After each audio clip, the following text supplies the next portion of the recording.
Hello. All right, wonderful. Well, thank you all so much for joining. I love to see all these responses popping up in the chat. So many people training for CIM and others training for other races as well. I would like to welcome all of you to this session where we're talking all things fueling and hydration. And we're joined here by our new friend, Dr. Lindsey Hunt of Precision Fuel and Hydration. Hi, Dr. Hunt. Thanks for joining us. Thank you. And what we're going to do tonight is discuss fueling and hydration in the context of endurance running, with a particular focus on, what many of us have in common, which is training for CIM later this year. And we do want to spend plenty of time answering your questions. I know we've had lots of questions during the course of our training group, and we get lots of questions in our stores as well. And so we want to make sure that we spend enough time answering those questions. But first, I believe Dr. Hunt has a short presentation. So just to introduce you, so Dr. Hunt is the senior sports scientist at Precision Fuel and Hydration. If you've never tried Precision Fuel and Hydration, come on into Fleet Feet. We have quite a selection and you can try it for yourself.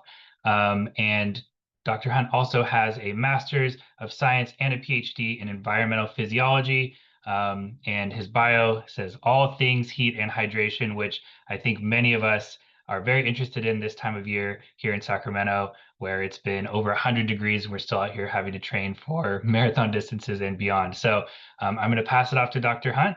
Thanks for joining us. Take it away. For sure. So thanks for that. I haven't actually prepared that presentation. I mean, I've got something, but I wasn't planning to go through it step by step. I thought we'd jump through it like question and answer style, if that's all right. So let me just get started. Can you see my screen okay? Hello? Yeah, I can see it. Okay, fantastic. Thanks for that. So the questions we sort of got posed by you guys was sort of four questions or topic areas. So I'll kind of go through those specifically rather than the whole presentation. So I guess the first one was how much carbohydrate do you really need per hour during long runs and races? So I'll flick across to that after I go through who am I. So I guess I'm, yeah, Lindsey Hunt from Precision Fuel and Hydration. I'm a bit of a cyclist as well as a bit of a runner. I did Berlin Marathon in 3:13, so I'm not the fastest individual out there, but I've gone through and done some running myself, which is good. And I've recently worked with Martina Milnazic, who actually just won CCC, which is a 100K race through the mountains of southern France. And she had an amazing time out there fueling and hydrating her way through that one. So I'm just going to skip ahead a couple of slides because we'll get straight into it.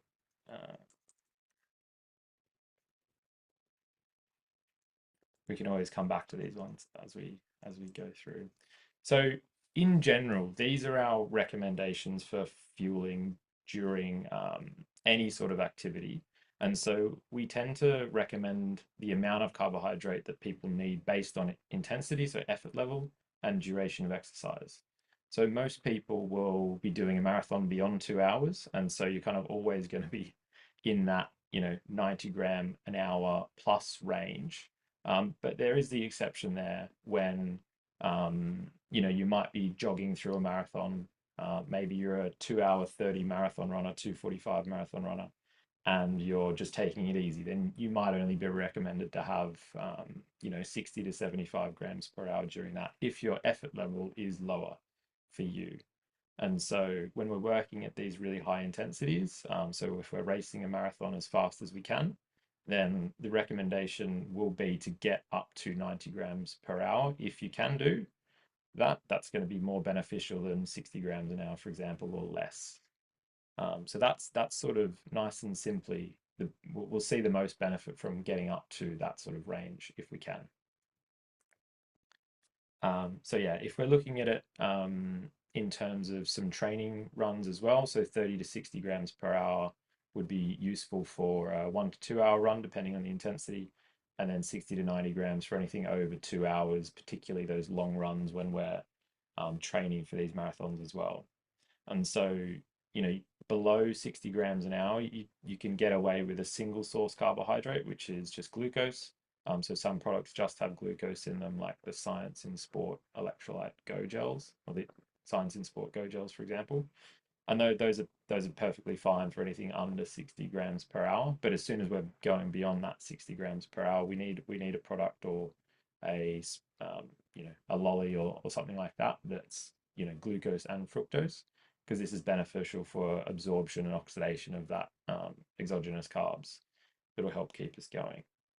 And if you're a runner at the sort of the top end of the spectrum, you know, one of the fastest out there, then going beyond 90 grams per hour might be beneficial, and will certainly aid in recovery from your long training runs. So if we think about training for these marathons, you know, you want to be able to stack training load, run after run after run, on top of each other, day after day after day, and recover from those. And we tend to see a little bit better results in people that do fuel beyond 90 grams per hour in their sort of recovery. But this does need quite a bit of gut training, and you can't just go ahead and do that straight away a lot of the time.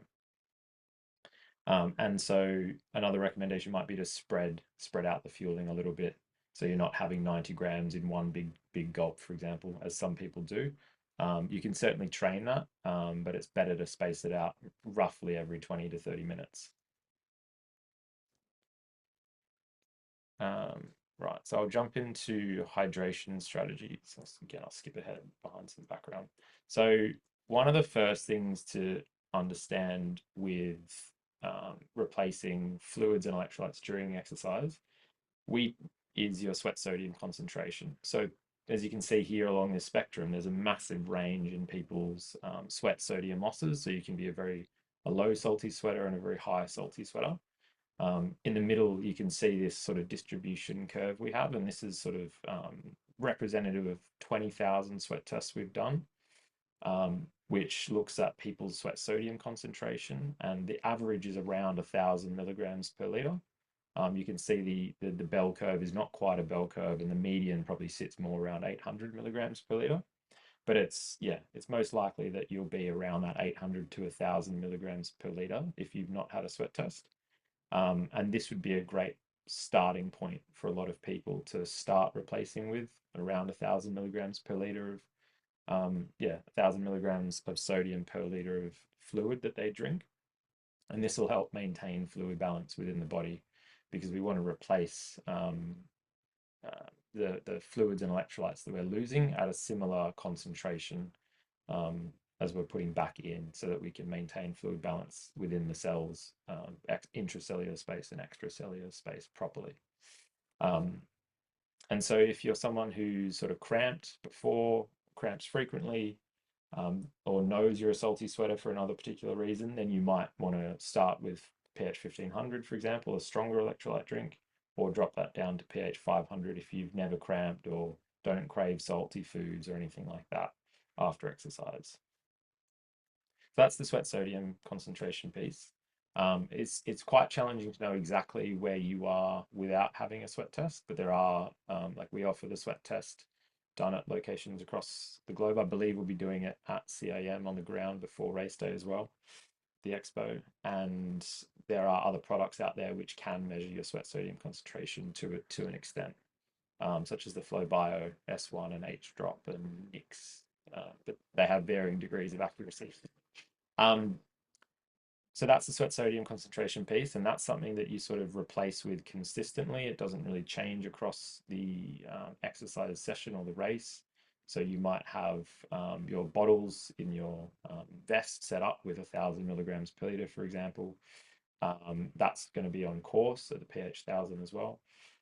So you can have that exclusively instead of just water if you want to. And that's the sweat sodium concentration piece. So thinking about fluid replacement strategies is slightly different. And so, you know, your sweat sodium concentration doesn't really change. And so we can replace a relatively consistent amount if you know what works for you. So 1,000 milligrams per liter if you're around the average. But your sweat rate changes dramatically based on conditions, intensity, and your body shape and size as well. And so we need to replace a very individual amount depending on what event we're doing and what race we're doing and where it is and how hot it is. And so this is an example from someone who's done a 10-hour race, which is a bit longer than a marathon, I'd hope. And so this yellow line they replaced with, that's what they did. They replaced with 500 mils per hour. And they ended up finishing around 7% of their body mass down, and they were really struggling during this race. And so if you look at a better fluid replacement strategy, this would have been about 900 mils per hour based on their sweat losses. And this would have kept them within that 2% of body mass loss, dehydration rate. And that's quite a big difference, right? So let's get into how you might do that for your own marathon. So just before we talk about fluid replacement during your marathon, let's think about it from a training point of view and a recovery point of view, actually. So one thing you can do before and after training runs is measure your body mass. And you can do this for, one of two reasons. The first would be to know what your pre and post body mass is so that you can rehydrate effectively and recover from that training session properly and handle the rest of the day, your busy work life, that kind of thing, as best you can by rehydrating properly. So to give you an example, you might go for a run, you might do a hard run it might be an hour, you might lose 1 to 1.5 liters, or 1 to 1.5 kilos. And so the recommendation there, if you're at the high end, so you'd be recommended to replace 1.5 times what you lost. So if you lost a kilo, you'd be recommended to replace 1.5 liters in the next 1 to 2 hours after that run to recover properly, which is quite a lot of fluid. And I don't think most people would do that. And so if you measure yourself pre and post exercise, you can just look at that change in body mass and then, inform your rehydration practices so you can recover as best as you can for the rest of your day and the next session, the following day or days. And so that's one way to do it, and it's nice and simple. It's just pre minus post body mass, and you look at that number and times it by 1.5, and then rehydrate with that. And so, yeah, if you get into a good habit with that, you can account for that. But then the other thing you can do here is if you measure anything you eat and drink, you can calculate the difference and actually kind of measure your sweat rate. And then this is important and helpful for when we're looking at planning our fluid intakes for a particular race.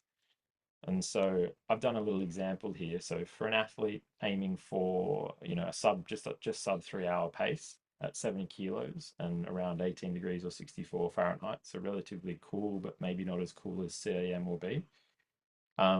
Their sweat rate's likely to be around 1.2 liters per hour. And so in this sweat rate calculator spreadsheet that you guys will have access to, that you can download and create one for yourself or use one for yourself. There's this little tool we have in a second spreadsheet within that, or a second worksheet within that spreadsheet, and you can go in and plug in your estimated race time, and it'll populate these buckets here.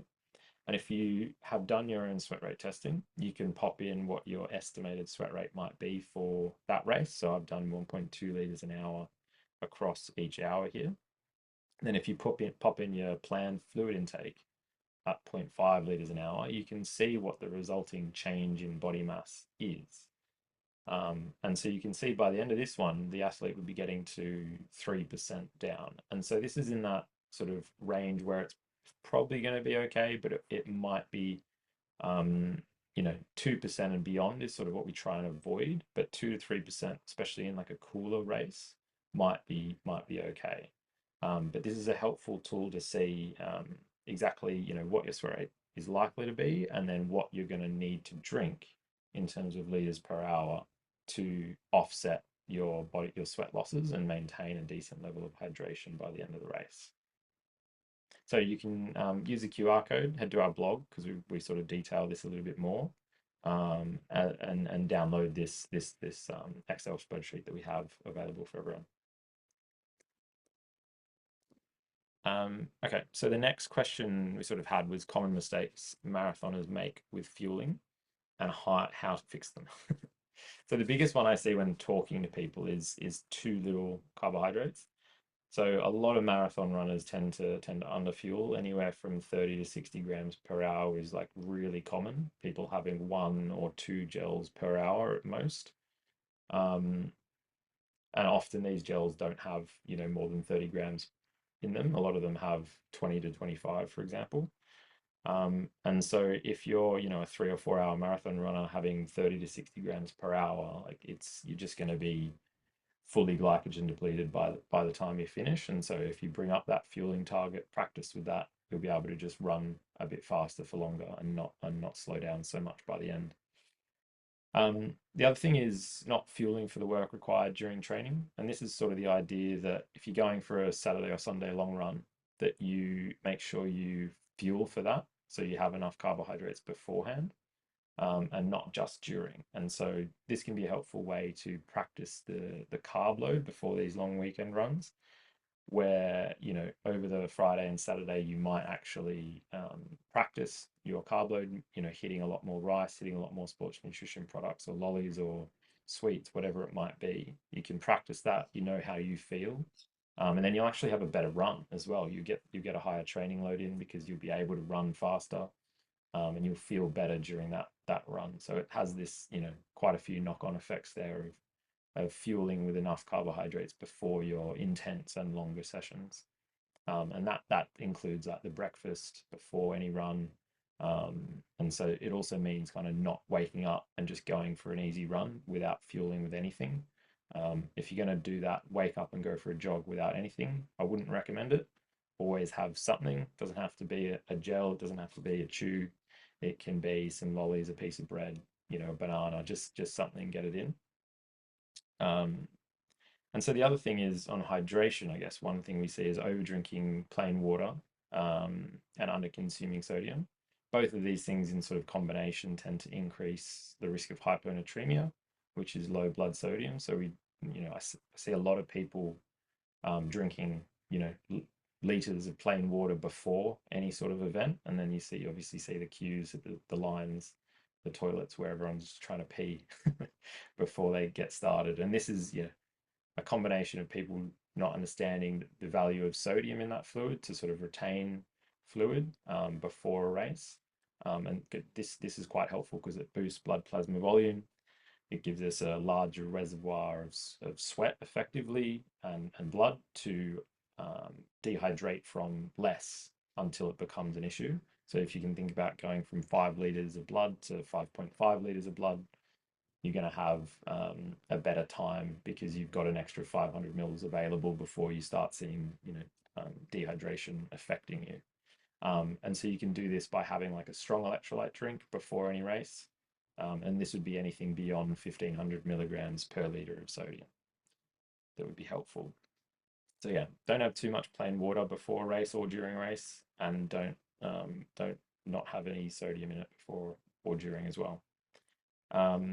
And poor caffeine use as well. So people will often not trial caffeine before races.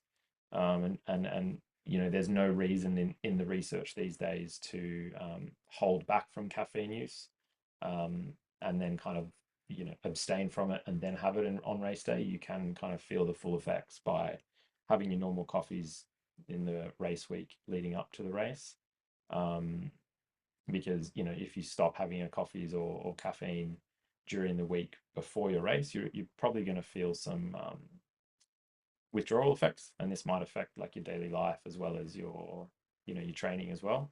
So it's not worth abstaining from caffeine pre-race, but it's also worth making sure you practice with your caffeine gels, whether it be 2, 3, or 4 for a marathon, which is probably a good target. So yeah, anywhere from 3 to 6 milligrams per kilo is the recommendation for caffeine intake during a marathon, for example.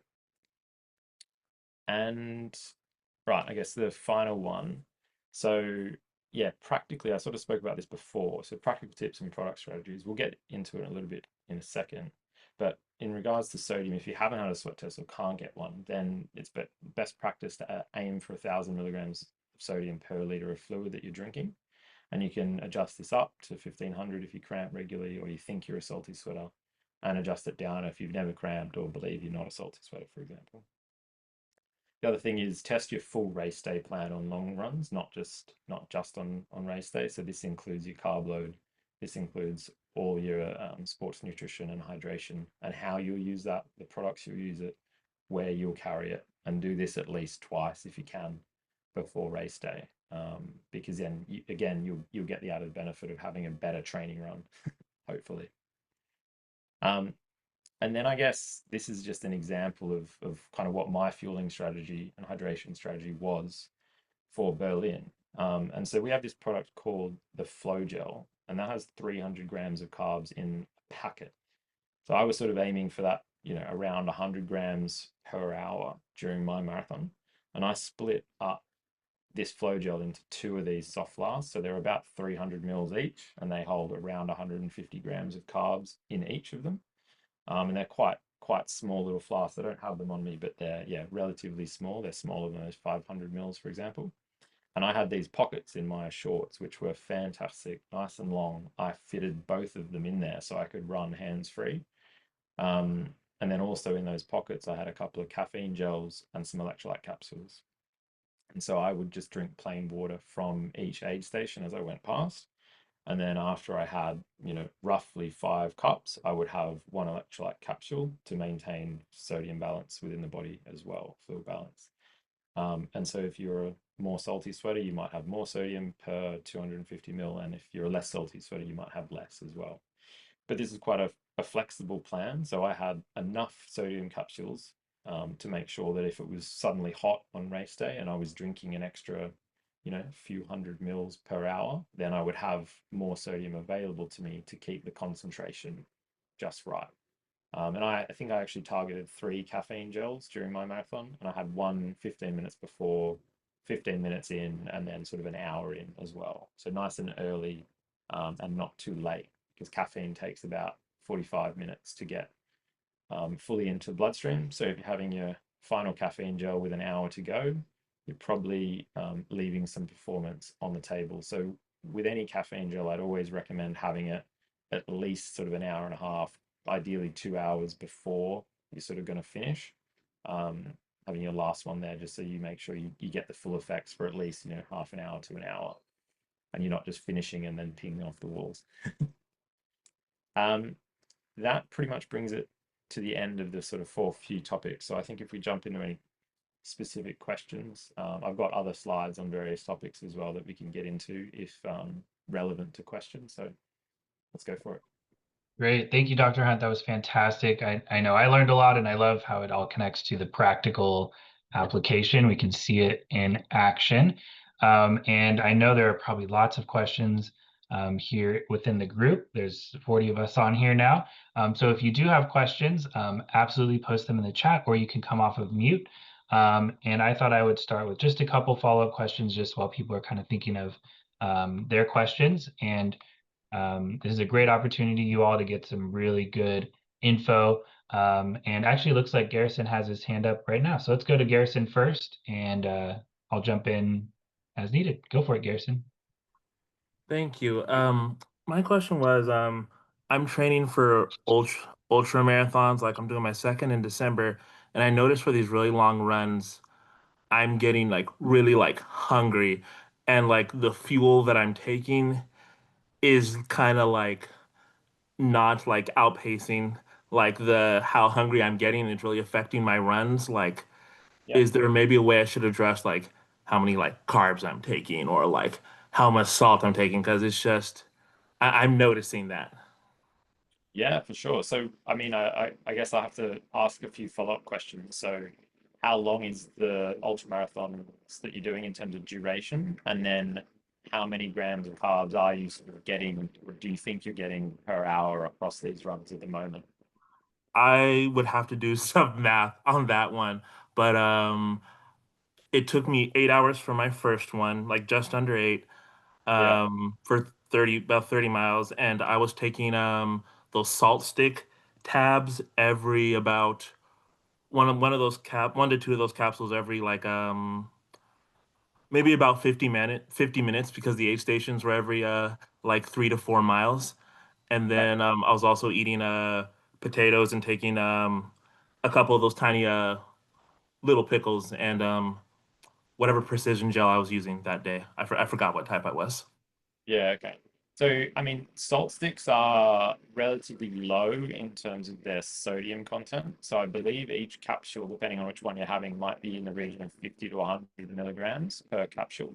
So if you're having, is it 1 to 2 every couple of like 3 or 4 miles, you're Yeah. very much under sodiuming. So like if you think about that in the concentration of your fluid you were having, you might have been getting up to, you know, 300 or 400 milligrams per liter, depending on how hot it was.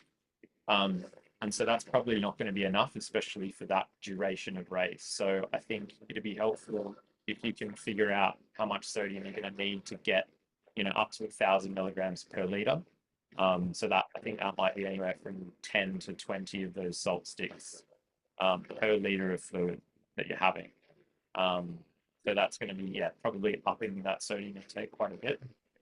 And in terms of the fueling, you're going to want to track a little bit more what you're having. And sort of if you are, just try and just figure out if it is 60 grams per hour that you're having or where that number sits.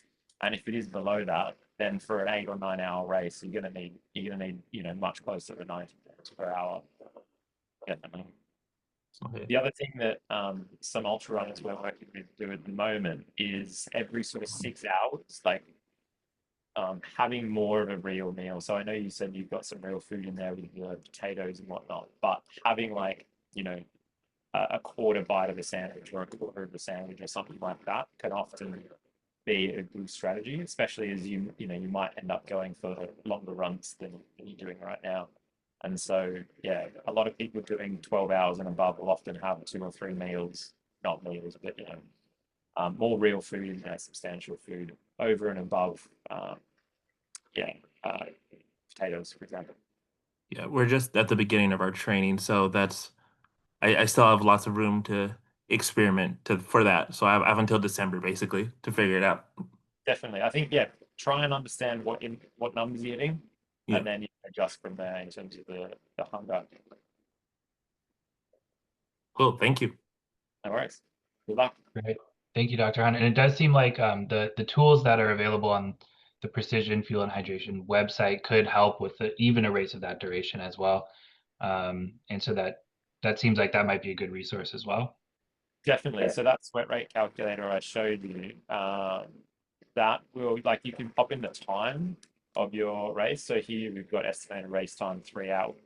3 hours. So if you know you're going to be racing for 6, 7, 8, 9, 10 hours, you could pop that in, and if you know what your sweat rate is likely to be, you can pop those in. And then, for a race of that duration, it's so important to make sure you're staying within 2%. Otherwise, by the time you get towards the end, your dehydration losses can accumulate drastically. So you can imagine that if you kept going at this rate of fluid rehydration, it's going to be 4%, 5%, 6%, 7% every hour until they crumble a lot more. Yeah, and it does seem like this may even be a good tool for long training runs as well. You can use it for that purpose as well. So excellent resource. And we do have a question in the chat here from Daniel. Daniel asks, what concentration of electrolyte solution is CIM going to have race day so I can use the same in my training? Do we have that information yet? Do we know? Yeah, so it'll be the pH 1000 product, so that'll be on course, and that's 1,000 milligrams per liter. Excellent. All right, you heard it here first, folks. The pH 1000 will be out there. You can get it at Fleet Feet if you need it. And we are working on having the full selection of precision fuel and hydration that will be available at CIM here in the store. So there's plenty of time to practice with it as well. I know there are probably other questions. I just wanted to plug one in here real quick for our CIM folks. CIM, the course profile is hilly at the beginning, flat at the end. So are there adjustments that runners should make to kind of match the course, the demands of the course, or should fueling and hydration be consistent throughout? Are there considerations to make for maybe the differences in intensity based on the course profile? Not specifically, but there are some strategies that people could use if it's hilly at the start and then flatter at the end. And one of them might be timing their fuel intake more around where they are on the course. And so, you know, a lot of people find it more difficult to be consuming a gel or any sort of fueling product going up the hill. And certainly as we start to go down the hill, it tends to be easier for us to consume more fuel. So timing it in that sort of rise and fall of the course might be more beneficial than trying to smash a gel as you're, you know, breathing a lot harder than you want to be going up the hill. And this is probably going to help absorption of that product as well, because you're going to have a little bit more blood flow available to the gut as if sort of, you know, your intensity is coming down slightly over the top of the hill. And so that's probably the main recommendation. Your sweat rate and things like that may change slightly going up and down the hill. So your sweat rate will be higher going up and then down, but I think it's something that you try and be consistent with across the marathon, because it's not going to change too much. You know, your pace really dictates it more than anything. Okay, well, that's very useful. Certainly, you know, CIM is known for having two very distinct halves of the course, so I think that's super helpful. So those of you running CIM, write that down. Definitely a useful note for your fueling strategy on race day.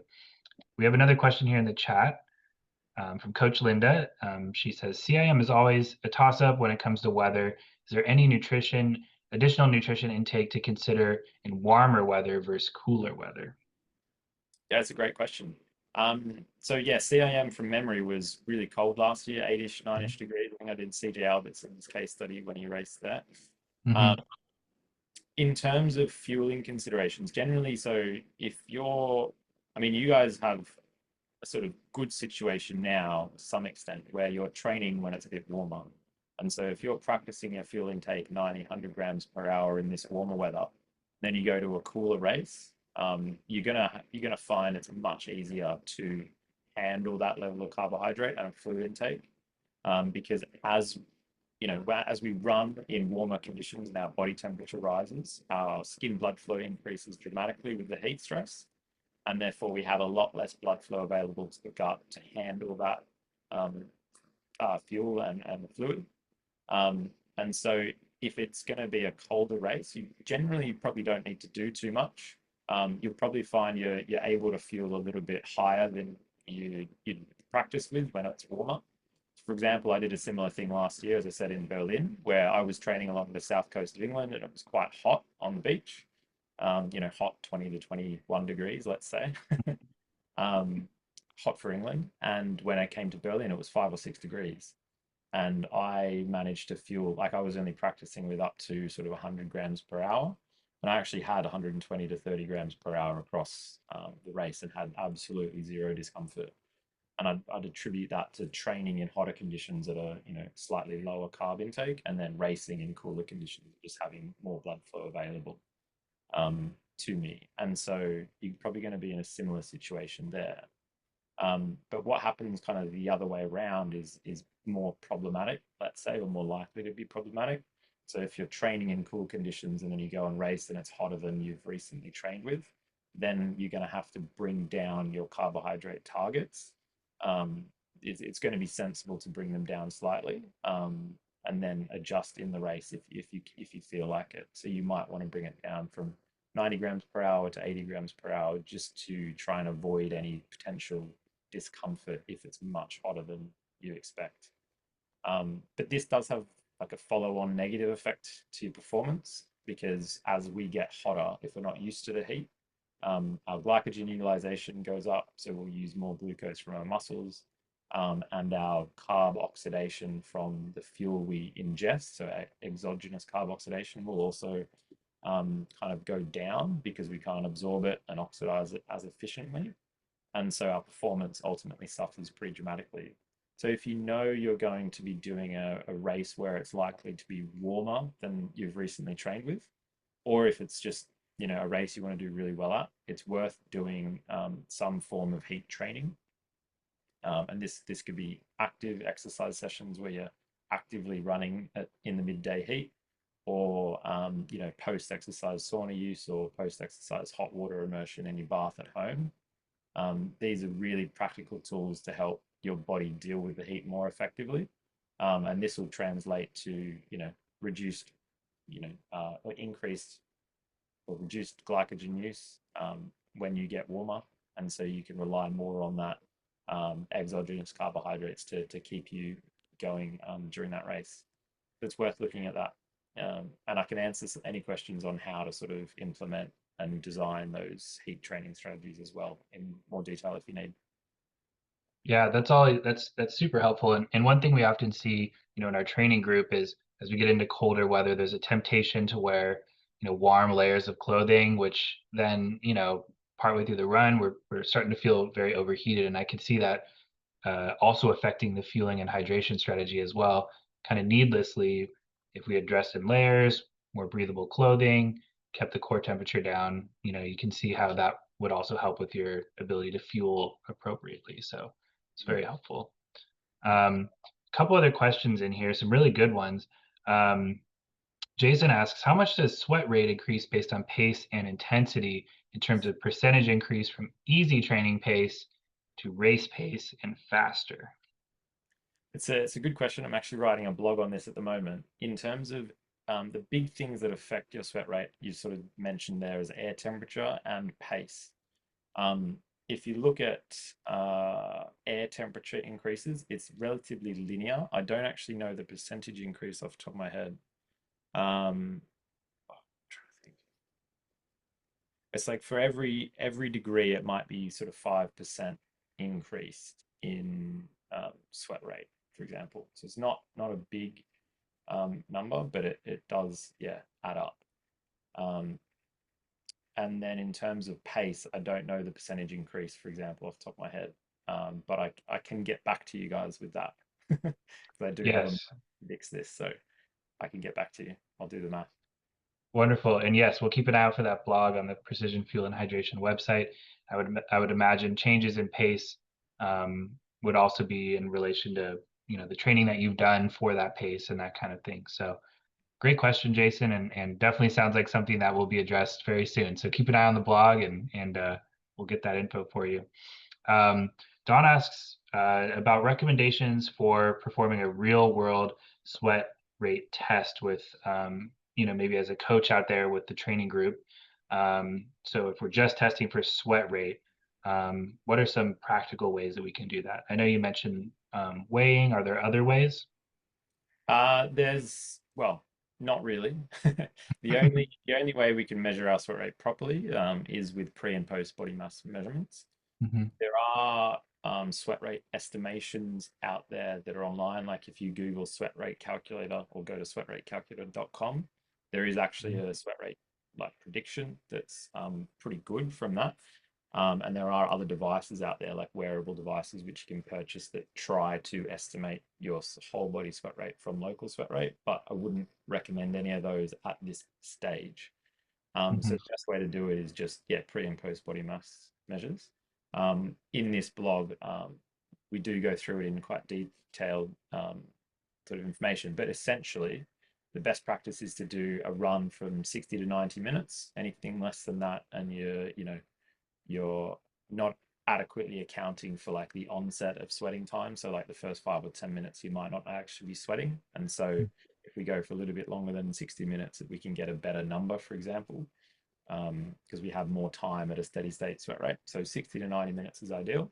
And we don't want to go beyond 90 minutes just because we start seeing some metabolic mass losses. So this is glucose and fats that we're burning as a fuel source for that exercise, and that starts affecting our weight more dramatically, well, not more dramatically, but it starts accumulating beyond 90 minutes. So if we do 60 to 90, we get a nice number.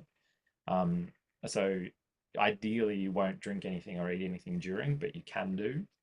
You just need to weigh that pre and post as well, so you can account for the mass and fluid volume or fluid weight that you've eaten and drank as well.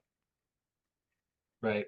So I guess the simple answer there is we need to bring some scales out to our CIM training practices and offer that to the training group. So good question, Don. Thank you.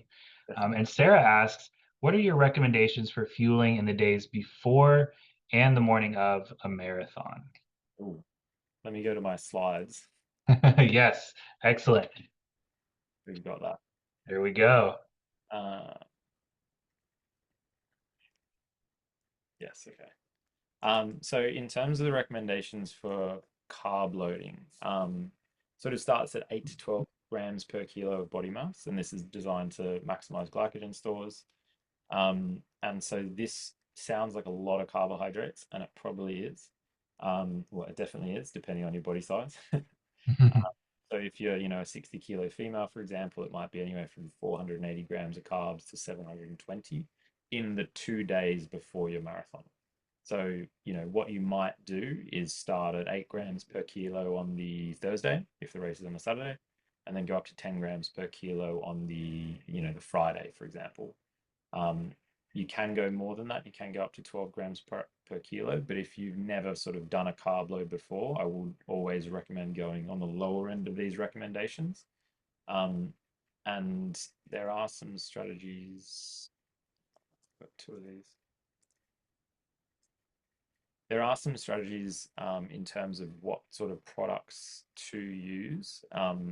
We've got some examples here, like a bagel is 45 grams. Some oats can be up to 90 grams with some maple syrup and bananas and that kind of thing. But in terms of foods to hit and foods to avoid, we tend to try and reduce things like fat and fiber and reduce protein on these days as well, especially the fat component, because if we're eating all these carbs along with the rest of our diet, we'll feel like quite full. And so I always recommend people focus their carb load on rice-based products and avoid things like wheat, pasta, pizza, which can be quite common because they do tend to have a lot of, in the example of pizza, decent amount of fat with the cheese on there.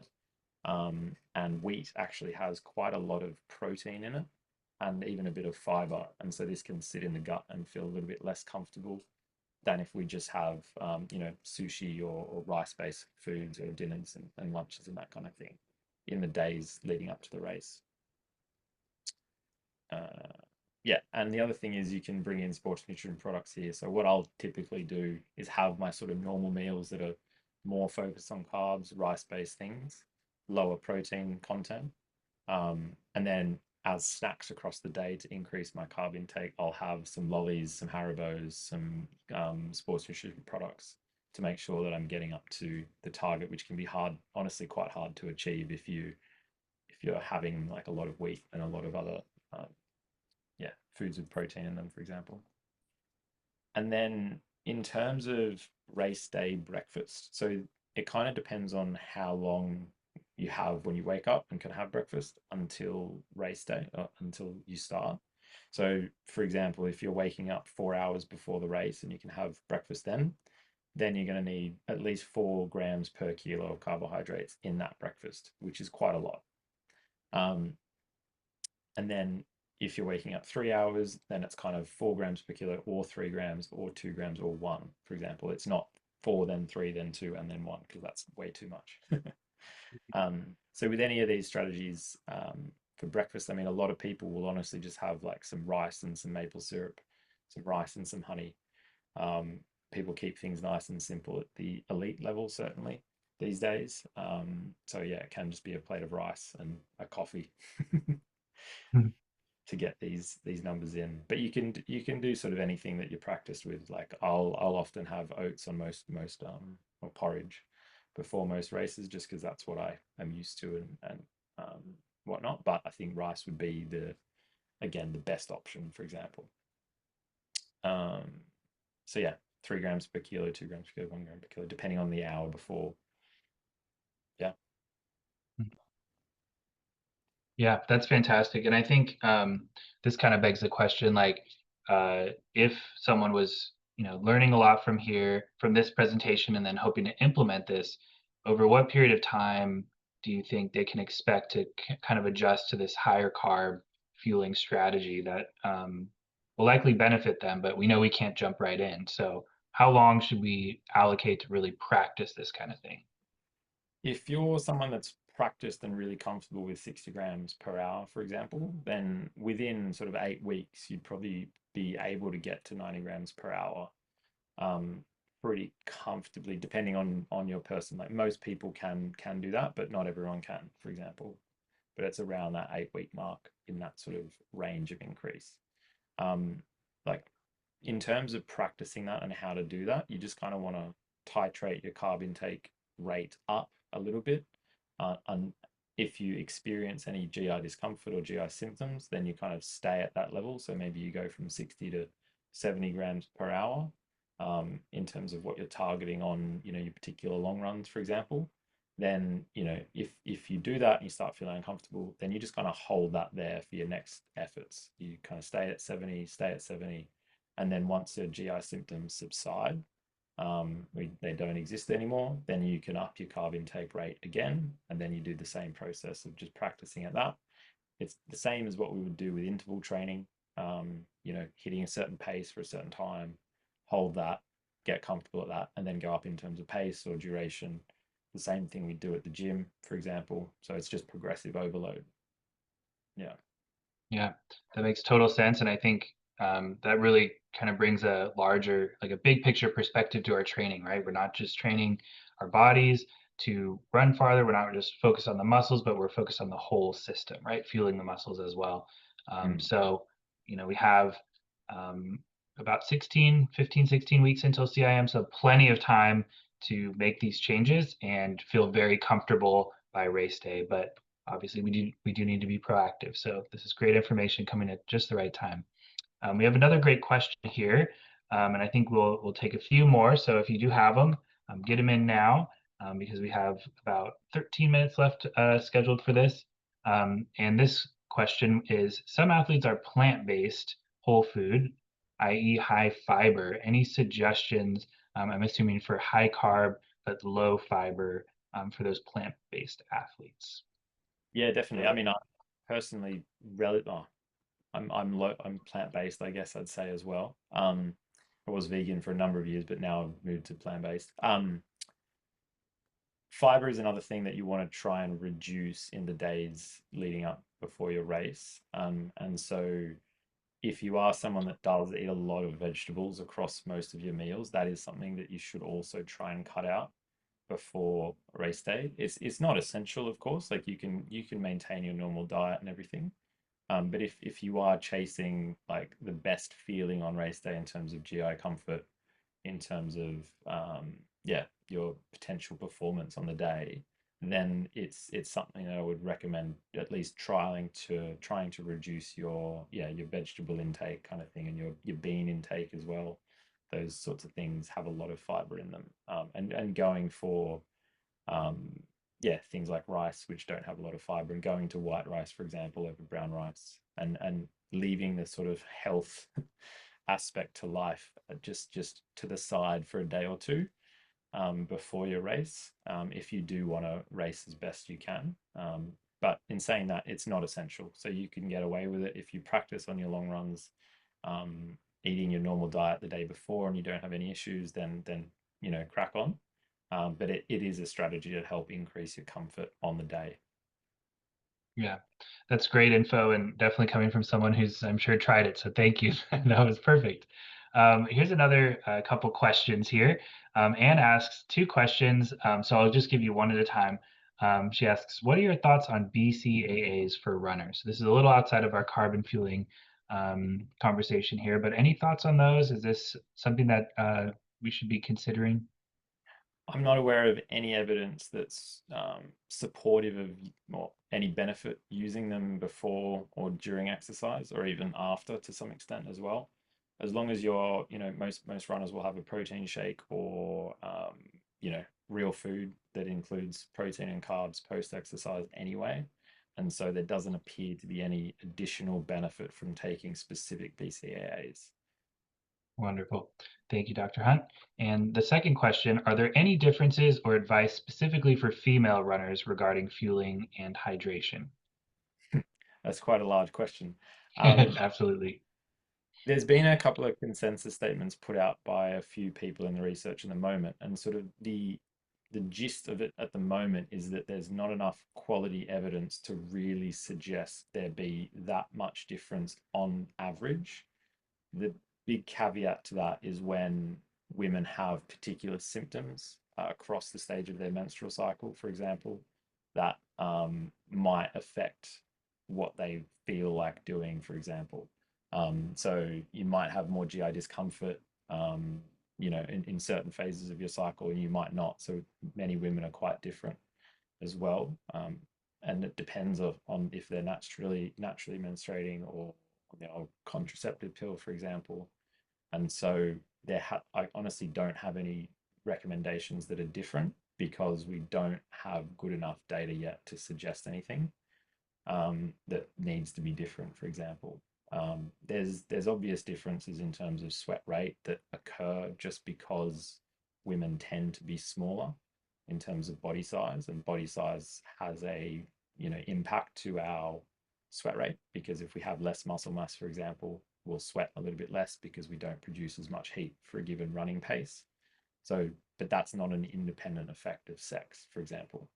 And so, yeah, there's no real specific differences that I'd suggest there. I think for women in particular, though, the only thing that's worthwhile being aware of is that like it depends how you feel across your cycle, and that's completely fine.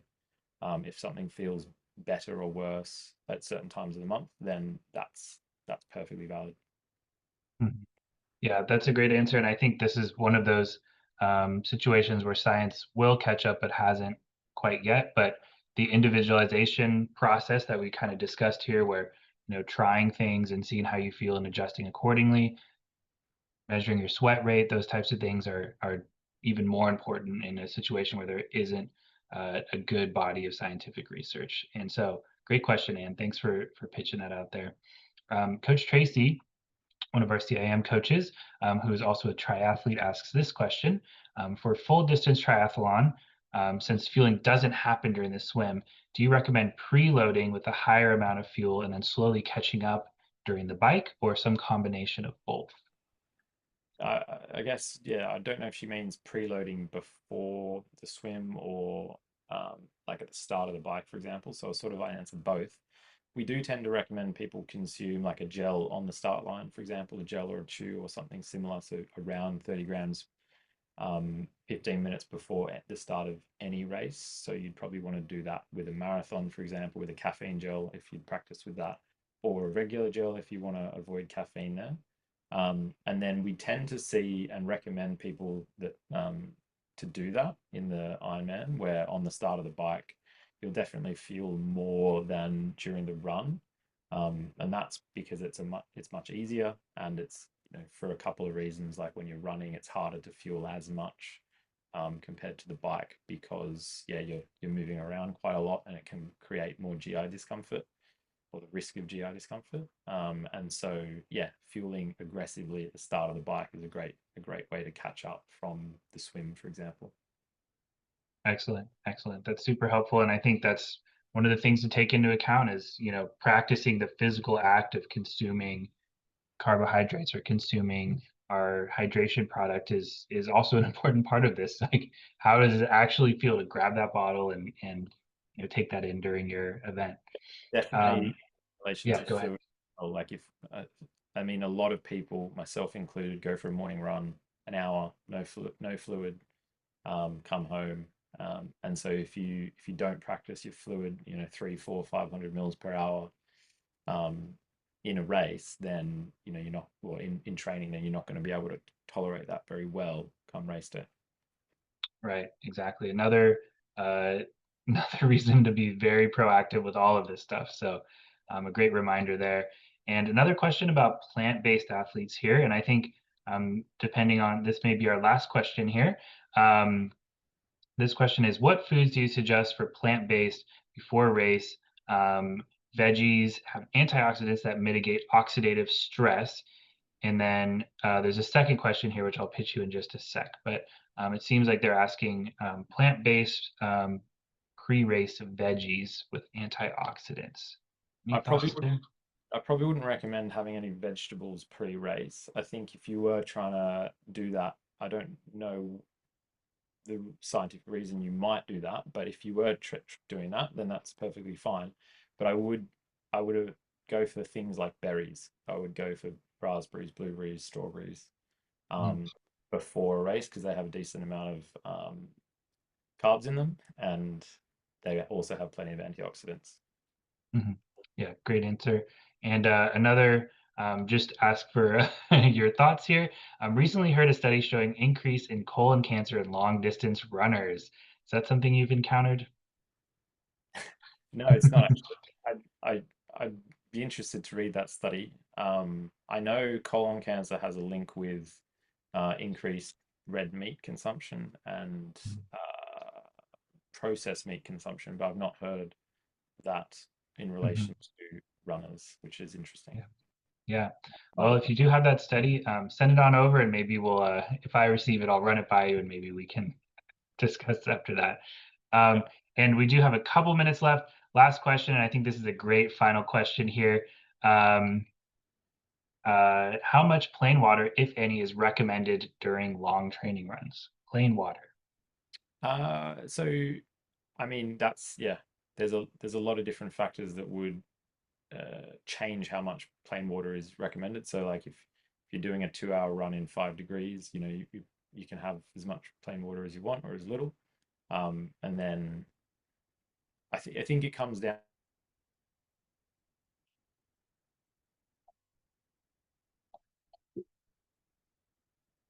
to concentration. Oh, I think I just lost my internet for a second. Yeah, you want to try and replace the sodium and fluid in the same concentration as you're losing it to some extent. And so you can have as much or as little plain water as you want, but as long as you're getting the sodium in there at the right concentration. So again, this might be as little as 100 mils an hour or nothing, depending on your race duration or training run duration and sweat rate. But it might be as much as 2 liters per hour if you're going for a 4-hour run in hot and humid conditions, for example. Excellent. Yeah, great information there. And just to close things out, we have Garrison, a CIM coach, asking for PDFs or flyers that we could send to runners if they don't have time to watch this meeting. I just wanted to point out there are tons of these resources on the Precision Fueling and Hydration website that are totally downloadable and distributable. Are there other places where runners or coaches can look for this information? Definitely on our knowledge hub on our website. So if you go, just Google Precision Fuel and Hydration will come up, and we have a knowledge hub section of the website where we have, I think it's over 500 blogs on these sorts of topics. And yeah, if you just search for the one that you're interested in, like how to measure your sweat rate or how to do a carb load or how much carbs should I be eating during exercise, what's the deal with caffeine, all of these topics are covered in those blogs, for example. And Wonderful. Then if any additional questions, you can always book in with a video call with someone like me to chat in detail through your plan. I think we have shared that with CIM, but perhaps not Fleet Feet, for example. We'll make sure we get that link out because I think that's a great resource. And, you know, the more that we can individualize our fueling and our hydration plan, the better that we will be able to perform on race day. So make sure we get that out as well. And just a reminder, this meeting was recorded, and we will distribute this meeting as well to all of you who are here and everyone who RSVP'd as well, so that you can watch it again or pass it along to someone who might be running CIM with you. And there's some more contact information there on the screen as well. There it is. So scan that QR code if you're not on your phone. And again, we will send this out, and we'll make sure that if you have any other questions, if you pass them on to us here at Fleet Feet, we will definitely pass those along to Precision Fuel and Hydration as well. And Dr. Hunt, I think we will see you at CIM. Is that correct? At the expo? Yes, that's right. I'll be there doing some, I think I'll be doing some sweat testing as well as measuring some sweat rates during the run, as well as some bloods to understand, more detailed hydration status for some runners, which is going to be a lot of fun. Excellent. So the research is ongoing. We're just getting better and better at recommending to runners how they should fuel and hydrate for success. Thank you all so much for joining us this evening. Thank you again to Dr. Hunt. You all have a great evening, and we'll see you out there running soon. Awesome. Thanks, everyone. Thanks, Sean.